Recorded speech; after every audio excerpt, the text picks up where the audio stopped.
Hello అండి, welcome back to Renu's football. ఈరోజు మనం కషాయం ఎలా తయారు చేసుకుందామో తెలుసుకుందాం.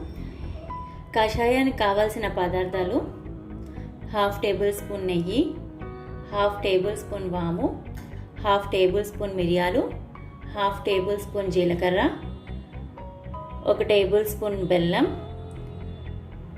1 టేబుల్ స్పూన్ అల్లం, కొత్తిమీర తరుగు, తులసి ఆకులు, 2 తమలపాకులు, 1 చిటికెడు ఇంగువ. ముందుగా స్టవ్ మీద గిన్నె పెట్టుకుని స్టవ్ ఆన్ చేసి 2 గ్లాసుల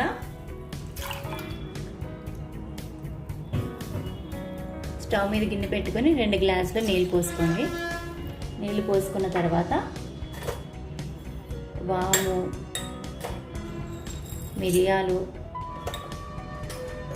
జీలకర్ర, అల్లం, చిటికెడు ఇంగువ, 2 తమలపాకులు, తులసి ఆకులు, కొత్తిమీర వేసి మీడియం ఫ్లేమ్లో బాగా మరిగించుకోవాలి. ఈ 2 గ్లాసుల నీళ్ళు కూడా 1 గ్లాసు నీరు అయిపోవాలి, అలా మరిగించుకోవాలి. ఈ కషాయం తాగడం వల్ల మనకి గొంతులో గరగర మండం కానీ, జలుబు కానీ, దగ్గు కానీ ఉంటే కొంచెం రిలీఫ్ వస్తుందండి.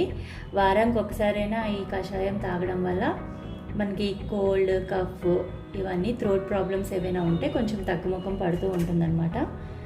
అలాగే బెల్లం కూడా యాడ్ చేసుకోండి. ఇప్పుడు నీటిని బాగా మరగనిద్దాం. ఇలా కషాయం రంగు మారిన తర్వాత ఒక 15 నిమిషాలు సిమ్లో పెట్టి మరిగించుకున్న తర్వాత స్టవ్ ఆఫ్ చేసి మనం దీన్ని వడపోసుకోవాలండి. ఎవరికైతే టీచింగ్ ప్రొఫెషన్లో ఉంటారో, యాంకరింగ్ లేకపోతే సింగింగ్, అప్పుడప్పుడు వాళ్ళకి గొంతులో బాధ గరగరలు ఆడుతూ ఉంటుంది కదా, ఇది వారానికి ఒకసారి తాగితే అదంతా క్లియర్ అయిపోయి క్లియర్ వాయిస్ కూడా వస్తుంది. జలుబు, దగ్గు అలాంటివి ఉన్నా కూడా ఈ కషాయం తాగడం వల్ల తగ్గుముఖం పడుతూ ఉంటుంది. మీరందరూ కూడా ఈ కషాయం చేసుకుని మీకు నచ్చినట్టయితే లైక్ చేయండి, షేర్ చేయండి, కామెంట్స్ ద్వారా మీ ఒపీనియన్ చెప్పండి, సబ్స్క్రైబ్ చేయండి. Thank you.